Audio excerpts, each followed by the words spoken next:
కాంగ్రెస్ పార్టీలో సైతం మహాత్మా గాంధీ, జవహర్లాల్ నెహ్రూ కంటే గొప్ప పేరు ఉండటంతో పాటు జననం తప్ప మరణం లేని గొప్ప నాయకుడు ఎవరైనా ఉన్నారు అంటే అది సుభాష్ చంద్రబోస్ అని అన్నారు బీజేపీ రాష్ట్ర అధ్యక్షులు రామచంద్రరావు. ఛత్రపతి శివాజీ ధర్మరక్షక సమితి ఆధ్వర్యంలో Kukatpally KPHP colony road number 1 వద్ద ఏర్పాటు చేసిన సుభాష్ చంద్రబోస్ విగ్రహాన్ని ఆయన ప్రారంభించి జయంతి సందర్భంగా కార్యక్రమాన్ని నిర్వహించారు. ఈ సందర్భంగా మాట్లాడుతూ స్వాతంత్ర ఉద్యమంలో ఆజాద్ హింద్ ఫౌజ్ అని ఏర్పాటు చేసి దేశాన్ని ఒక్కతాటిపైకి తీసుకుని వచ్చి బ్రిటిషర్లపై పోరు చేసేలా చర్యలు చేపట్టారని అన్నారు. ప్రధాని నరేంద్ర మోదీ తీసుకున్న వికసిత్ భారత్ నిర్ణయాన్ని సుభాష్ చంద్రబోస్ ఆలోచనల నుండి స్వీకరించడం జరిగిందని అన్నారు. దేశంలోని యువతకు రానున్న నూతన తరానికి ఆయన స్ఫూర్తి ఎంతో మేలు చేస్తుందని, ఆ విధంగానే యువత కూడా ఆలోచనలతో అడుగులు వేయాలని ఆయన ఆకాంక్షించారు. ఈ కార్యక్రమంలో బీజేపీ రాష్ట్ర కార్యవర్గ సభ్యులు వడ్డేపల్లి రాజేశ్వరరావు, నియోజకవర్గ ఇన్ఛార్జ్ మాధవరం కాంతారావు, బీజేపీ నేతలు తదితరులు పాల్గొన్నారు. బ్రిటిష్ వారితో పోరాడి ఆజాద్ హింద్ ఫౌజ్ నిర్మాణం చేసి మరి జపాన్ వెళ్ళి జపాన్లో కూడా ప్రశిక్షణ పొంది అనేక మంది సైన్యాన్ని తయారు చేసి భారతదేశాన్ని విముక్తి చేయాలి, మనం భారతదేశాన్ని అంగ్రేజ్గా రాజ్యాన్ని నుంచి, బ్రిటిష్ రాజ్యాన్ని నుంచి మన స్వాతంత్రం తీసుకోవాలని పోరాడిన వ్యక్తి. మరి కాంగ్రెస్ పార్టీలో కూడా గాంధీ గారు, నెహ్రూ గారి కన్నా అతి పాపులర్ అయినటువంటి వ్యక్తి, అంత మంచి పేరున్నటువంటి వ్యక్తి.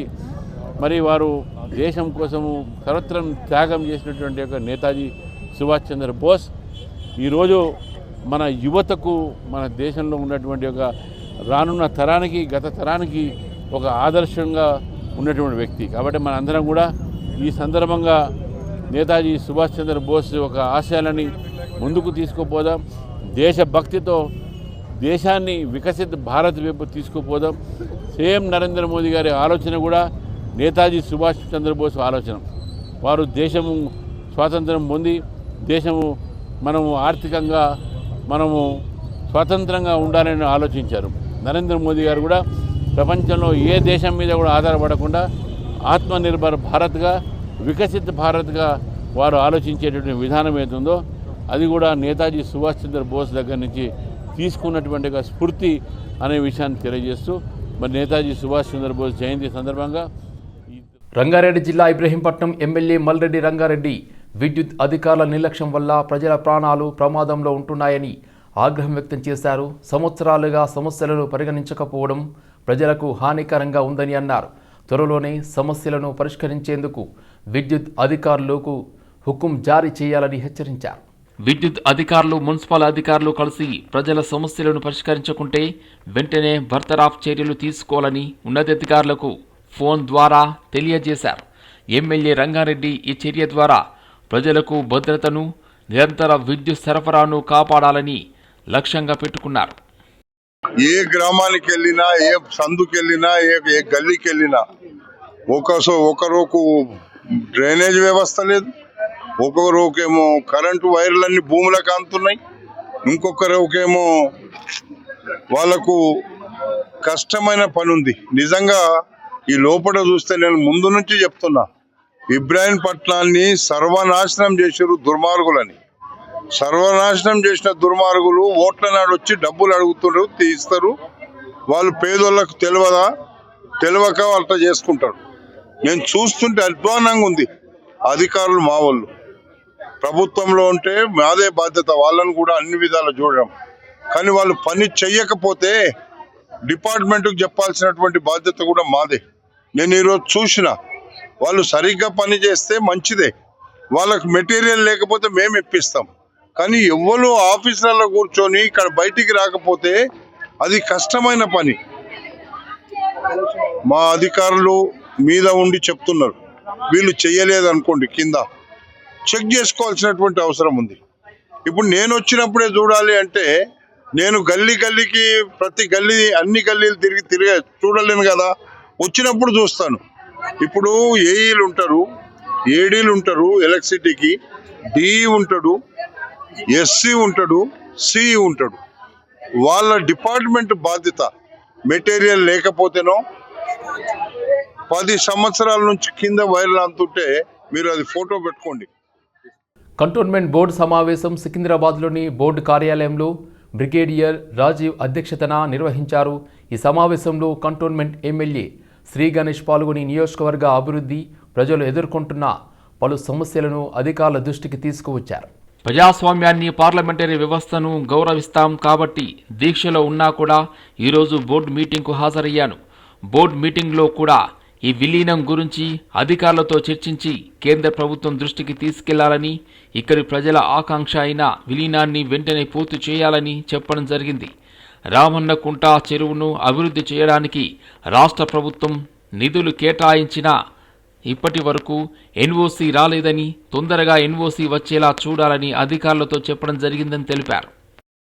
ఏ విధంగా అయితే పార్లమెంట్ ఉంటుందో, ఏ విధంగా అయితే అసెంబ్లీలు ఉంటుందో, లోకల్ బాడీకి సంబంధించిన బాడీ మన కంటోన్మెంట్ బోర్డు కాబట్టి ఇక్కడ లోకల్ బాడీగా కూడా ఇక్కడ జరుగుతున్న విషయాల్లో నేను పాల్గొనాల కంపల్సరీ కాబట్టి దీక్షలో ఉన్న కంటోన్మెంట్ బోర్డుని మెర్జ్ చేయాలని జిహెచ్ఎంసీకి అడిగినా ఇప్పుడు నడుస్తుంది కాబట్టి ఇది బోర్డు నడుస్తుంది కాబట్టి ఇక్కడ బ్రిగేడియర్ గారు ఉంటారు, ఇక్కడ సిఓ గారు ఉన్నారు, ఈ ఒక సిస్టమ్ నడుస్తుంది. బోర్డు లేకుండా ఉండదు కాబట్టి ఉన్నన్ని రోజులు అయితే ఇప్పుడు ఆల్రెడీ వాళ్ళు ఇచ్చారు. దీనికి ఏమన్నా ఇవ్వండి అంటే కేంద్రం నుంచే రావాలి కదా, మా ఫైట్ కేంద్రంతో అవుతుంది కాబట్టి కేంద్ర బీజేపీ తోటి గవర్నమెంట్ మీద మా ఫైట్ విలీనం చేయాలి. ఎన్ని సంవత్సరాల నుంచి ఎలక్షన్ పెట్టేలే అనే దాని ఒక ప్రక్రియ అయినా కూడా బాధ్యతగా దీక్ష మధ్యలో వచ్చి ఇక్కడ కూర్చొని ఈరోజు బోర్డు మీటింగ్ లో ముఖ్యంగా బేగంపేటలో ట్రాఫిక్ సమస్యలు ఉంది. గత బోర్డు మీటింగ్ లో కూడా ఏదైతే ల్యాండ్ డిఫెన్స్ వాళ్ళదా, కంటోన్మెంట్ వాళ్ళదా, ఏ ల్యాండ్ ఎఫెక్ట్ అవుతుందని అన్ని చెక్ చేసుకుని ఈరోజు బేగంపేట ఉన్న సర్కిల్ ఏదైతే ట్రాఫిక్ జామ్ అవుతుందో రసూల్పురలో ఆ ట్రాఫిక్ జామ్ సమస్య పరిష్కారం కూడా వాళ్ళు ఎన్ఓసి ఇవ్వడం జరిగింది. అదే మాదిరిగా ఎన్నో సంవత్సరాల నుంచి, ఎన్నో రోజుల నుంచి కూడా నేను ఎన్ఓసీలు అడుగుతున్న రామన్నకుంట చెరువు గురించి ఇది కూడా ఫైనల్ దశలో వచ్చింది. డిఫెన్స్ వాళ్ళు కంటోన్మెంట్ బోర్డుకి ఎక్స్చేంజ్ చేసిరు. వాళ్ళు కూడా పర్మిషన్ ఇస్తే 1 month ఇస్తాను కూడా ఈ రోజు ఇక్కడ చర్చకు వచ్చింది. ముఖ్యంగా మనందరికీ తెలుసు, మన రాష్ట్రంలో బిల్డింగ్ పర్మిషన్లు ఎవరైనా ఇవ్వాలంటే direct municipal bodies, town planning ద్వారా ఇచ్చుకుంటుంది. ఎక్కడ కూడా ఇలాంటి మీటింగ్స్ జరగవు.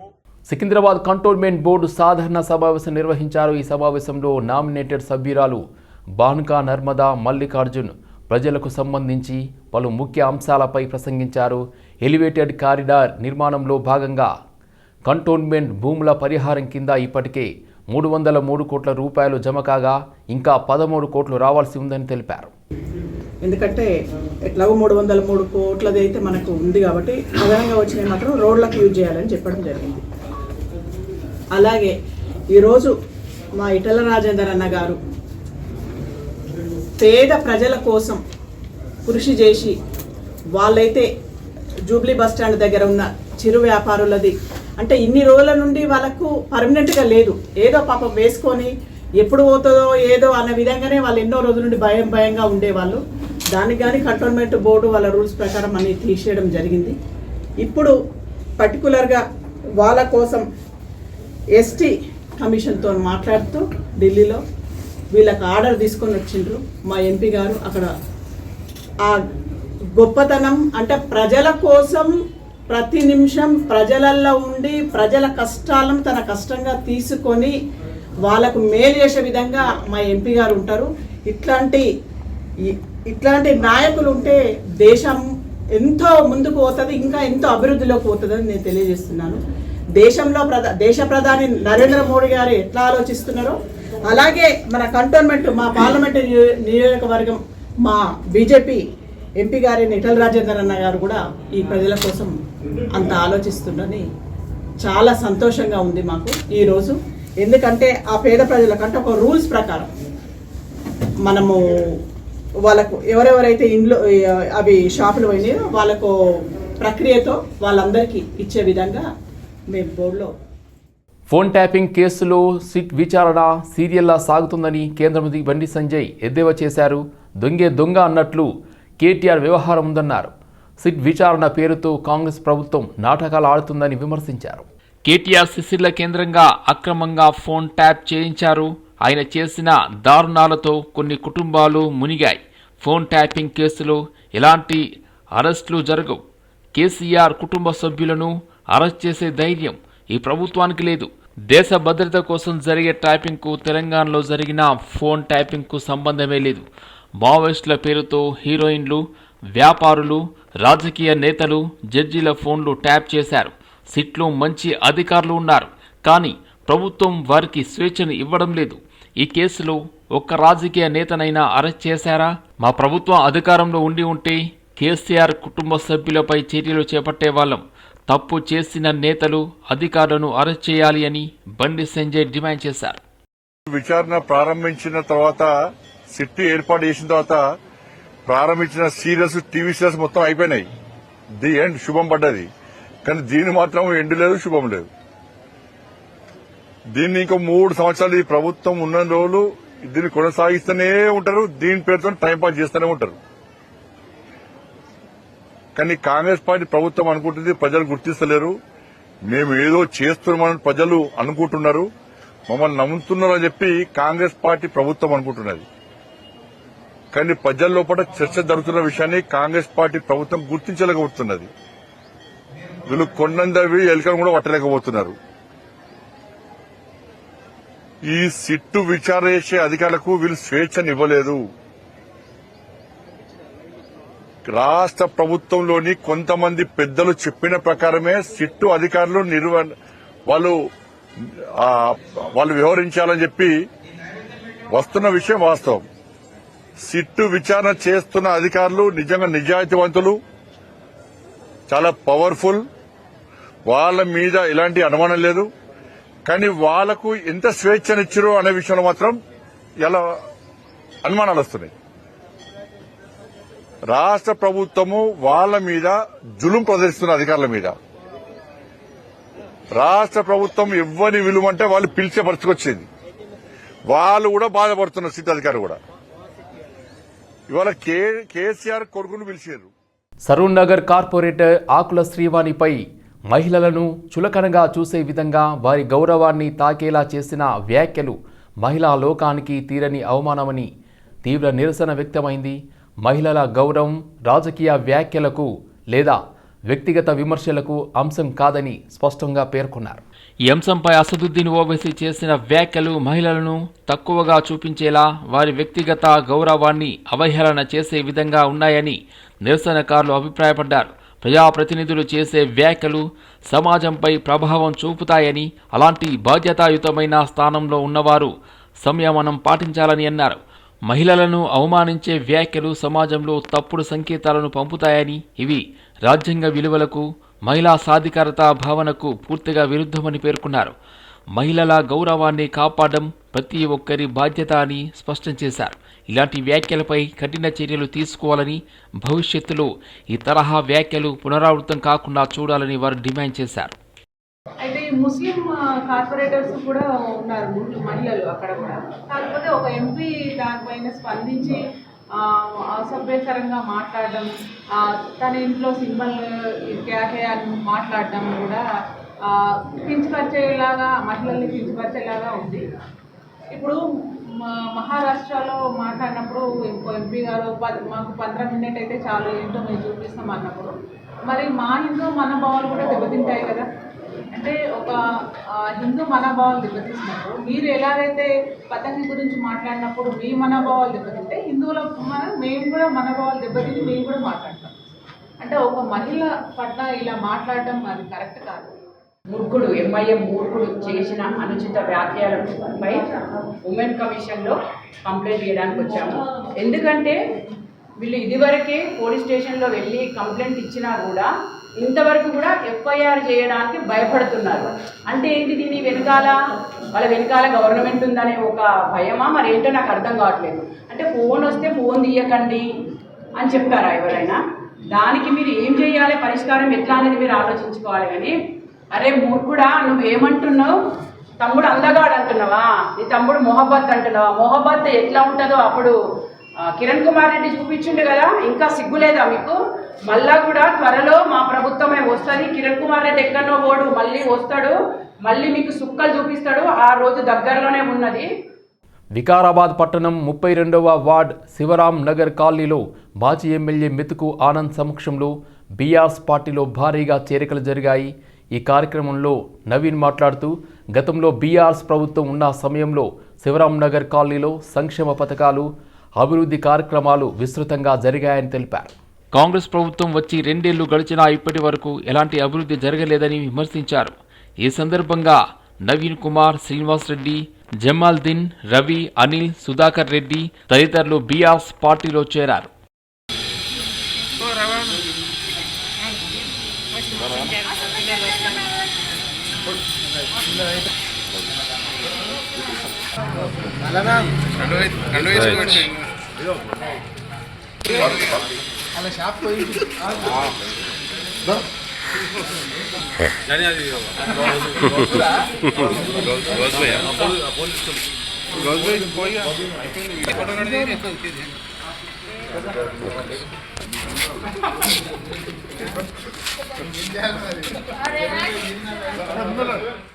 అల్వాల్ సర్కిల్ మచ్చబొల్లారం 133వ డివిజన్ పరిధిలోని ఎంఈఎస్ హౌసింగ్ సొసైటీ కాలనీలో అండర్ గ్రౌండ్ డ్రైనేజీ పైప్లైన్ పనులు ప్రారంభమయ్యాయి.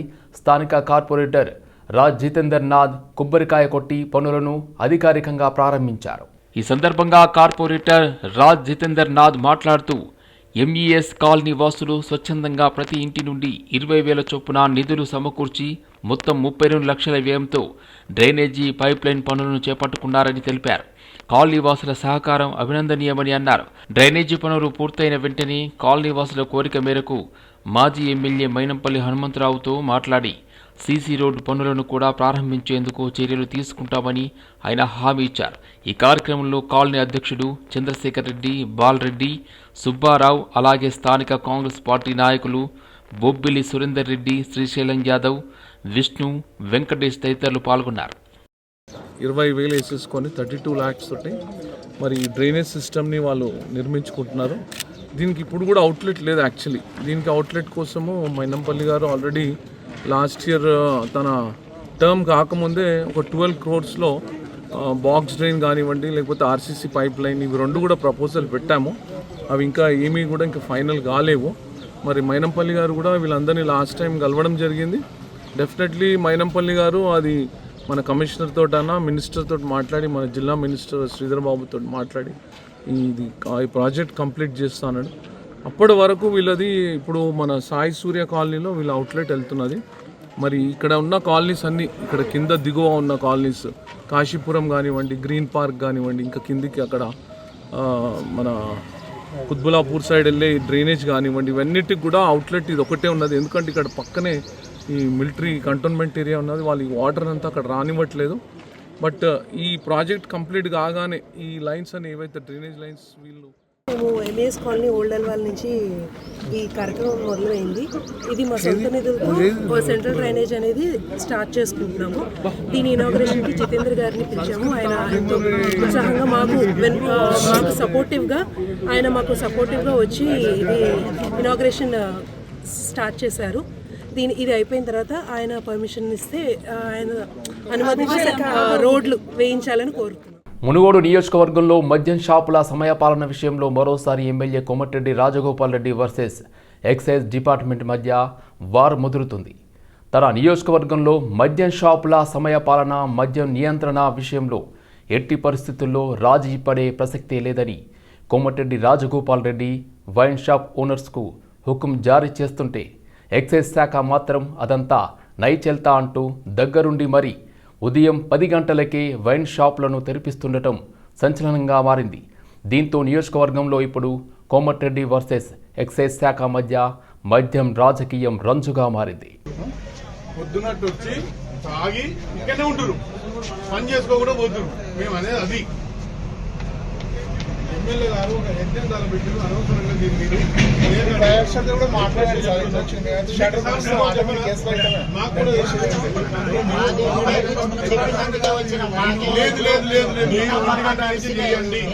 బంద్ అయినప్పుడు నేను వచ్చినా, ఎప్పుడు బంద్ చేసిరు? ఎప్పుడు చేసిరు? నిన్న ఇప్పుడు మేము చెప్తే చేసిరు. షాపులేం బంద్ ఏం జరగట్లేదండి. మేము మా ఈఎస్ గారు, డీసీ గారు ఆదేశానుసారం టైమింగ్స్ 10 గంటలకు షాపులు ఓపెన్ చేసి అదే భాగంలో మేము షాప్ ఓపెన్ చేపించమని చెప్పడానికి వచ్చినాం. ఇంతకుముందు ఎమ్మెల్యే గారు 1 గంటకు దిమ్మని చెప్పారంట. అయితే మేము మా ఐఏఎస్ డీసీ గారికి కూడా వాళ్ళ దృష్టికి తీసుకెళ్లటం జరిగింది. మీరైతే మీ రూల్ ప్రకారం ఎక్సైజ్ పాలసీ ఎట్లుందో దాని ప్రకారం ఫాలో కమ్మని చెప్పారు. అందులో నిన్న ఏదో చిన్న ఇష్యూ అయిందంటే మేము ఇక మా ఐఏఎస్ డీసీ గారు మమ్మల్ని ఎన్ఫోర్స్మెంట్ వాళ్ళను కూడా జీటీఎఫ్ వాళ్ళను కూడా పంపించడం జరిగింది. ఎవరు అందుబాటులో ఉండి వాళ్ళ దగ్గర ఉండి తీపిమని చెప్పి అందులో భాగంగా మేము రావటం జరిగింది. మేము మా పై అధికారుల ఆదేశానుసారం మేము వాళ్ళకు సెక్యూరిటీ చేయడానికి రావడం జరిగింది. సో ఈ వైన్ షాపుల మీద ఇబ్బంది అది వాళ్ళు ఏమైనా వస్తే అసాల్ట్ కేసు లాంటిది ఏమైనా ఉంటే మేము పోలీసులో కంప్లైంట్ చేస్తాం. వాళ్ళు ఎవరైనా బలవంతంగా వచ్చి ఏమైనా చేస్తే ఫర్దర్ గా మా ఈ పై అధికారుల ఇన్స్ట్రక్షన్ ప్రకారం మేము వాళ్ళ మీద కంప్లైంట్ చేయాల్సి వచ్చింది. మా రూల్ ప్రకారం ఫాలో కమ్మని చెప్పి